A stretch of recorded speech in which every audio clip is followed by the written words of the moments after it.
the population of Nigerians in Ghana is about 4 million. And this 4 million, the Igbos are the majority.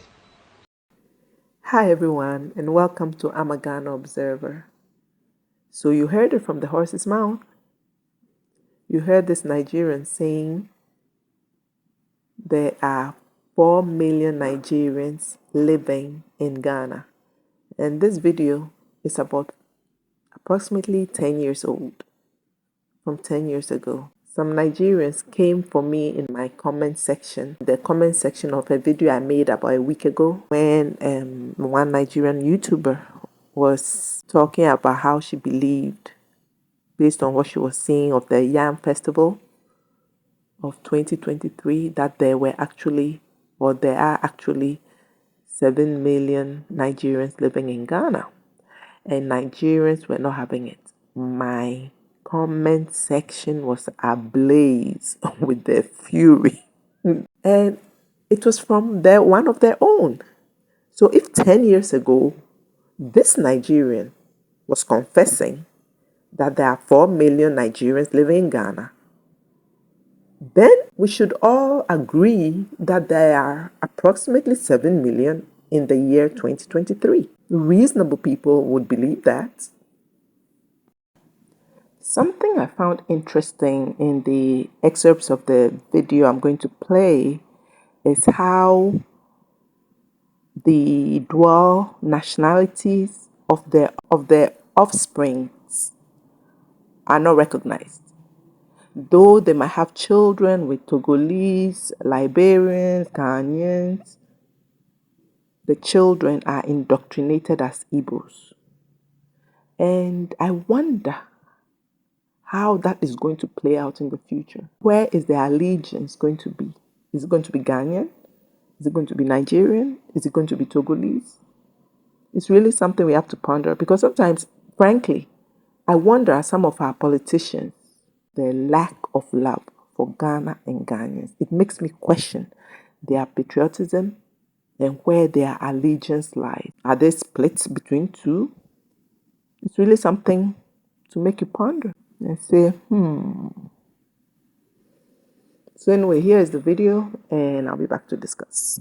Our father, whom every Igbo man so much appreciate and enjoy him and respect him, being Dim Odumegwu Chukwuemeka Ojukwu, he is our father that we call Ezendibo Mburumburu for the whole world.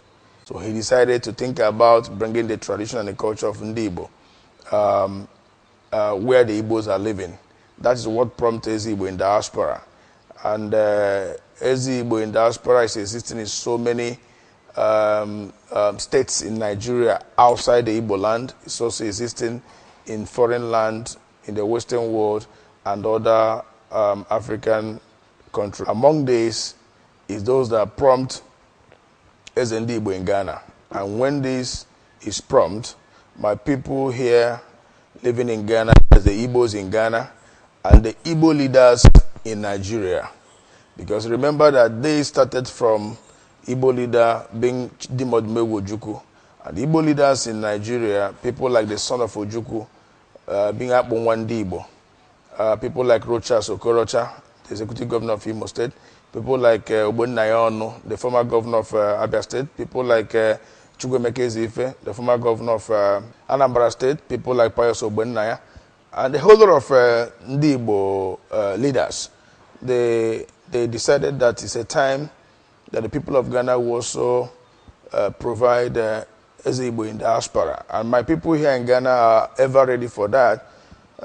Then the people of Igbos in Ghana decided that I am the best person that Igbos will choose to be their leader in tradition and culture level, because it's not only having a king or having a traditional ruler in Ghana, but somebody who can give his time for his people, somebody who have passion for his people, somebody who can bring his people together and see to affairs of their people.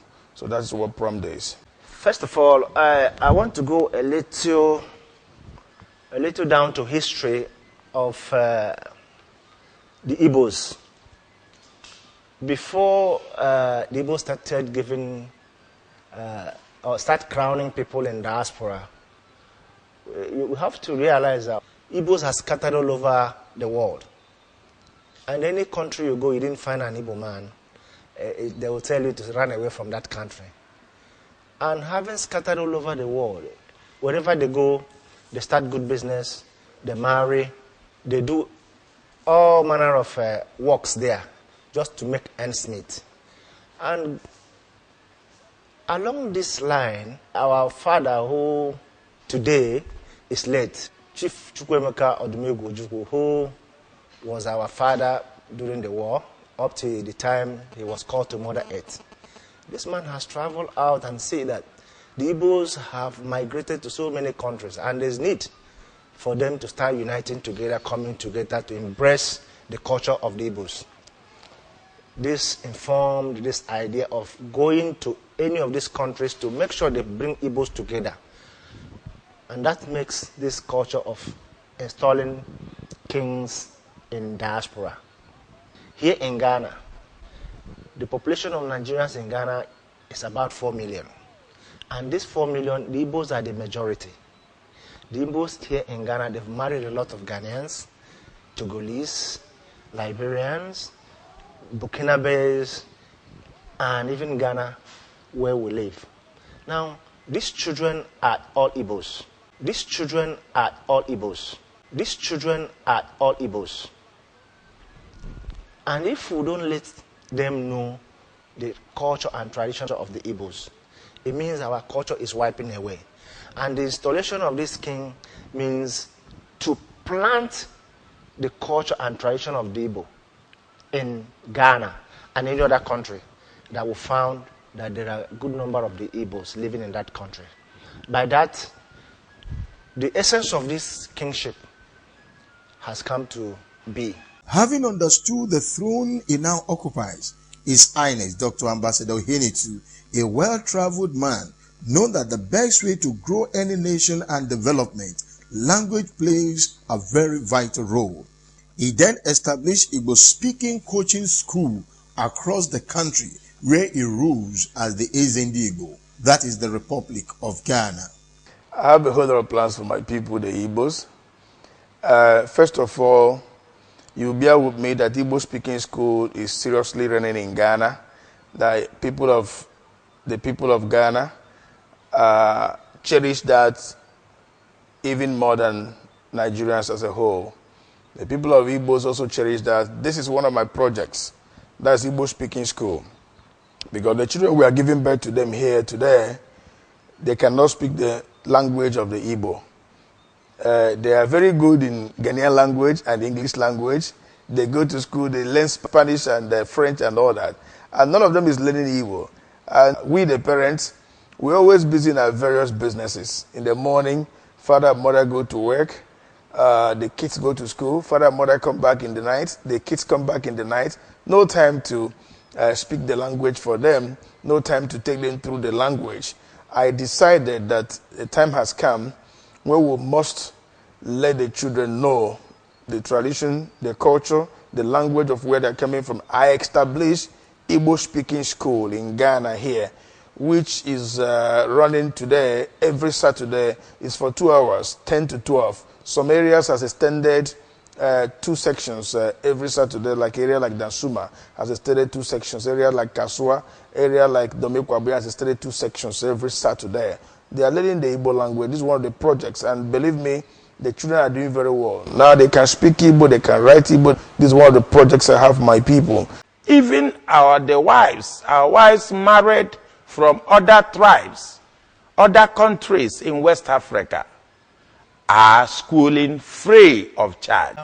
My advice to all Igbos is that Ghana, when we started this issue of coronating His Royal Highness the Eze in Ghana, there were a lot of issues. And those issues, we've been able to play them down. Number one, there was this issue of how can you go and crown somebody in diaspora? But because of what we have started doing in Ghana, for instance, this Igbo speaking school, other countries of the world are now trying to learn from what we've done in Ghana. The Igbo speaking school is bringing a lot of unity to all the whole Igbos in Ghana. And it's making most of us to know each other. There are people who you can live here in Ghana for maybe 10, 20 years, you don't know that they are your brothers. But because of this eldership, we are beginning to interact, we are beginning to know each other. So I want to say this to other people all over the world, that once the Igbos start coming together as one formidable family, I think whatever we're looking for, even back home, we'll get it in Jesus' name. Well, the Igbos are more or less the type of people whose desire is mainly to dominate everybody. If they go to a village, to a town, they want to monopolize everything in that area. If you put them in a labor camp as a laborer, within a year they will try to emerge as headman of that camp. Why can't you be part of the culture of the land that you reside in? Why do you have to isolate? Why do you have to create something separate? And that's why wherever you go, people don't want you around, because you don't want to immerse, you want to separate, and it's not your land. Go to Nigeria and no one will have a problem with you. But you want to do that in someone else's space. And that will never work. And then you say jealousy, envy, the only vocabulary that you seem to know or use, the easiest that to go to. You can call us whatever. You can call us whatever, because we know who we are. So labeling us does not matter. You can call it hate. We don't hate you. You can call it envy. We don't envy you. You can call it jealousy. We're not jealous of you. You are in our space.